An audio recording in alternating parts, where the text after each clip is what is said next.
I was. I was in an abusive relationship. Nobody saw it.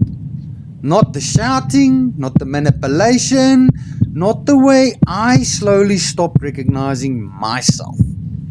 They say you should be strong, so I stayed quiet. But silence doesn't mean it didn't hurt. I was blamed for everything, made to feel like I was always the problem, told I was overreacting when I was breaking inside. I lost my independence, slowly started relying on the one who said they loved me. The one person I trusted the most became the reason I doubted myself.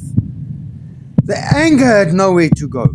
The sadness had no name. And the disappointment was in myself for staying. Because abuse doesn't always look like bruises. Sometimes it looks like losing yourself while still calling it love.